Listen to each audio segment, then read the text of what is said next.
So this is our compost pile. We just made this yesterday. Pardon the noise from the chickens. But it's mostly chicken bedding and chicken manure. It's a combination of the manure from the meat chickens we raised last year, and that was kind of a heavy pack with not a lot of bedding in it, and then the bedding and the manure from the layers. So it's about 4.5 feet wide by 3.5 feet tall. Just watered it, and it should be good. Yeah, just a few drops run out when you squeeze it, so hopefully it'll start heating up and kicking off soon. Plan is to take that manure when it's finished and dose the area that I'm going to prepare with the tarps right now. So I'll show you that. Okay, so this is where we're going to prep the new bed, which we'll use. Might use it a little bit for vines this year, but hopefully it will be the majority of the garden next year. So over here you can see behind that bush that's just off to the right there, that's where the edge of the current garden is. So that's a 50 by 50 foot garden plot, 2,500 square feet, including the area that the greenhouse is taking up on top of it. So we're going to go in behind it, which is to the north, and gets a lot of light, a lot of south facing area there, not a lot of blockage out on the front of the property. So what we're gonna do is lay some tarps along the ground here, probably bring it up relatively close to the pen that we use in back here for keeping meat birds and maybe pigs someday. But yeah, I'll show you. You'll get to see a quick time lapse of me running around putting tarps on the ground.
Alright, so that is two 28 by 20 tarps.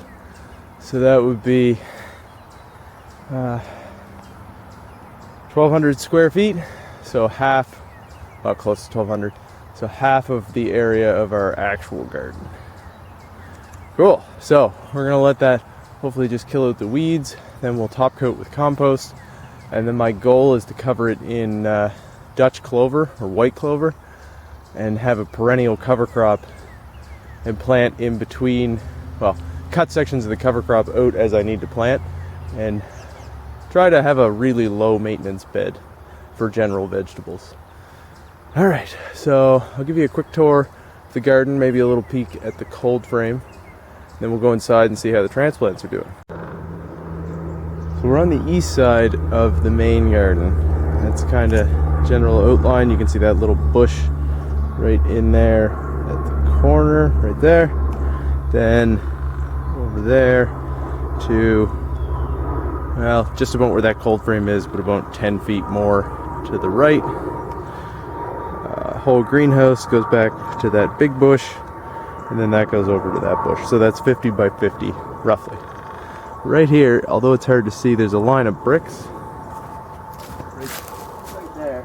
And this is the asparagus bed. I don't see any coming up yet. The most mature plants would be over here, but it would be early for asparagus for us, but it should be soon. So I actually noticed that the weeds in this patch here and back here are taking hold, so I think I'll cover that with a tarp too until we have a chance to get into mulching and stuff. Just over there you can see the two little green masses. Those are two junipers. Use the berries from those for cooking, and someday hopefully for some Norwegian style beers. And right in front of those is a patch of strawberries, but they're not doing a whole lot right now. Right there is wormwood, which we cut back. That's going to move out of the garden this year because, as you may or may not be able to see, there's little green patches all over the place in the garden. A lot of that is wormwood that's come up from seed, so that's all going to move kind of into the lawn. But that's for, use that for brewing beer, and someday it would be fun to make absinthe, but haven't gotten there yet. So that's tansy right there, which is also cut back. Another herb. Don't really use that for a whole lot, but it also spreads. In here, there's actually heather. Bear with me. Yeah, in here, those are little tiny heathers. So I think they're going to move, those and the junipers are going to move up here to this corner. Those two little bushes right there and there are blueberries. So we're going to move them up there and try to have an acidified section, because the whole garden sits at a pH of about 7, and all the things like heather, juniper, and blueberries would really be happier around 4.5 to 5. So we'll change that. And then up front here, to the left of the blueberries, is the herb garden. The only thing that's up right now is sage, and I think there's also a lavender plant. Actually, that might not be lavender. That might not be lavender. I'm not sure what that is. It smells good. But that is the sage plant. We used to have 3 of them, but I think 2 of them have died now. And then this is a mint patch as well. Just general herbs. And that's blue hyssop, that big mass right there.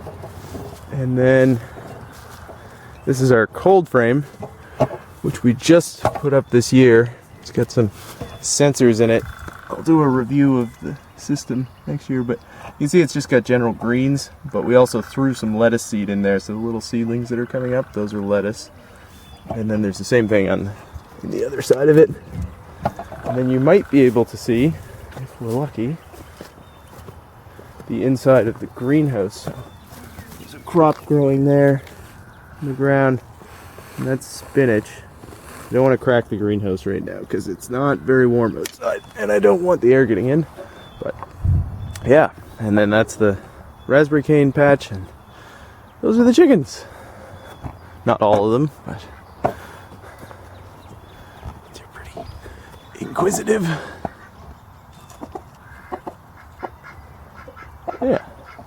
Alright, well, I'll take you inside and show you the transplants, and then that'll do it, and bring you back around for various updates. I've got the grow lights turned off to get a better look at how things are coming along. So on the left here, we have giant red celery along this side. The stuff in the traditional planting cells is doing way better than the stuff in the egg cartons. Not sure why that is, might have to do with how much space the roots have, but either way I don't think we'll be doing the egg carton thing again. Same here, this on the right side is Chinese pink celery, and the stuff back there in the regular 6-cell planter is doing much better. So these would be seeds that germinated and then were transplanted, so they would have grown up in a seed propagation chamber. Most of what's in here is peppers, although there's some tomatoes in this cell, and actually this whole back row is tobacco. So a lot of the tobacco is getting to the size that it should be potted up. Tomatoes for sure, some of these peppers as well. And then over here we have tomatoes and peppers that have already been potted up, so they're in their second pot after germinating. So this is a German pink, and a lot of these are German pinks as far as tomatoes go, and then there's a variety of peppers in here. And, yeah, that's what we've got hanging out in here for now. So that tomato this size is already probably ready to get potted up again, and I'm going to go into something quite large. I think maybe yogurt containers, and hope that I can get away with that. Only potting them up one more time before they go outside and get planted in the garden. But as you can see, we've got a lot more space for larger pots and stuff like that. And then over here, we've got the seedling starting area. There's only one thing in here, and that would be mostly Spanish mammoth peppers, and the back is the mustard habaneros, and I don't think either of those grew even though they germinated, which, yeah, I had trouble with that seed last year, so I'm not overly surprised. So these are definitely actually ready to come out of this area. We've got some transplants that are coming from seeds we've germinated. So this is the stuff that was in the tray upstairs with the mostly peppers, and it's got some tobacco in the back and then a few tomatoes in there. And I figured I'd just give you a glimpse of the potting up process. This is just a bag of Pro Mix general purpose potting soil, and I was using these pots here, but I feel like I might as well just skip that size and move up to a bigger size, and maybe not have to replant before they go, or repot up again before they go outside. So just look at what we got here. We've got 4 lilac bell peppers and 3 Cherokee purple tomatoes and 2 Thai bird's eye chilies. So we'll do let's just do the 2 Thai bird's eyes first.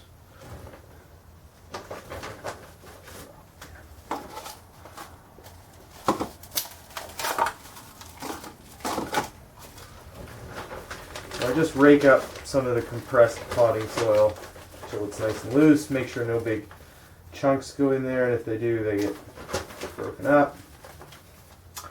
Then we'll wet this down. And, sometimes I will use warm water to do this, because this bag of potting soil hangs out in an unheated room, and we still get some pretty cold overnight temperatures here, but it's been pretty warm this past week. Highs of 14-15 degrees Celsius, so pretty good that way. Then just make some labels. So BTB for Thai bird's eye.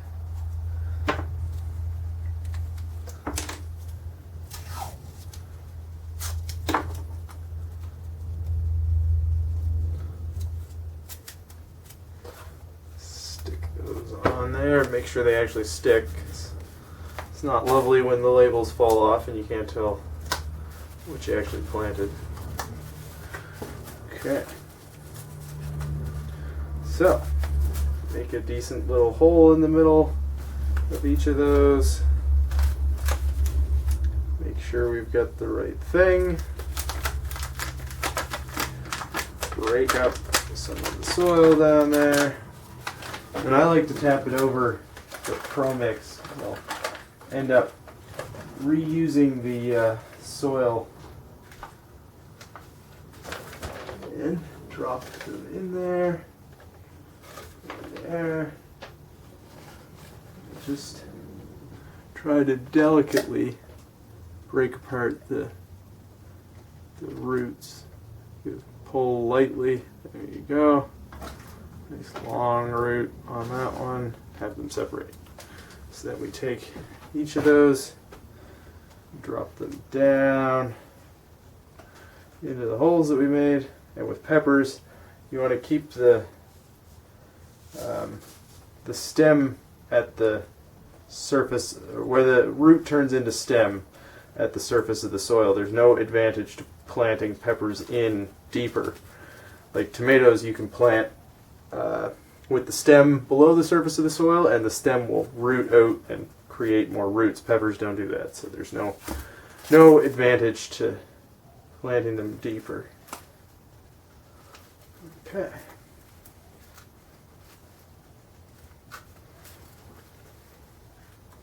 Let's just kind of get them pointing relatively straight up in the air.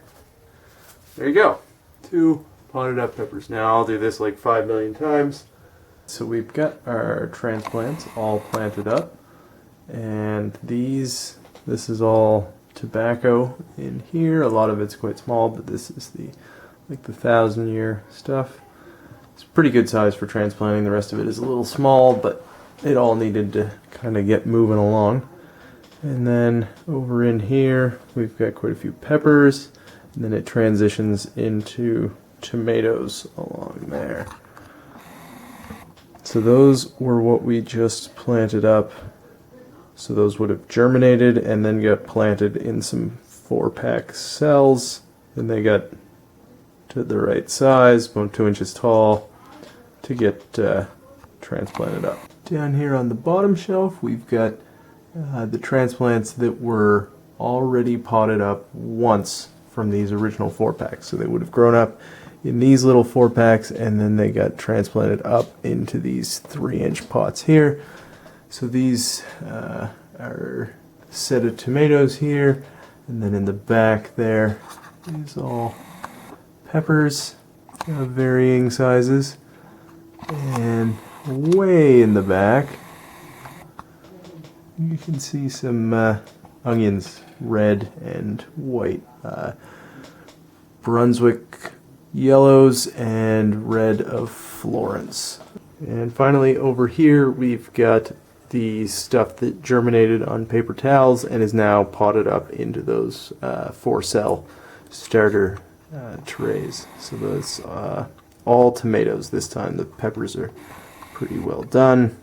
Hard to see a whole lot in there, but yeah, those will sprout up, and then after I think you can see some sticking up there. After they sprout up, they will move over under the main lights like this pack here, and then when they're big enough they'll get potted up, probably not even to this 3-inch size, straight up into the 4-inch pots on the upper shelf, just to save from having to pot up more than once.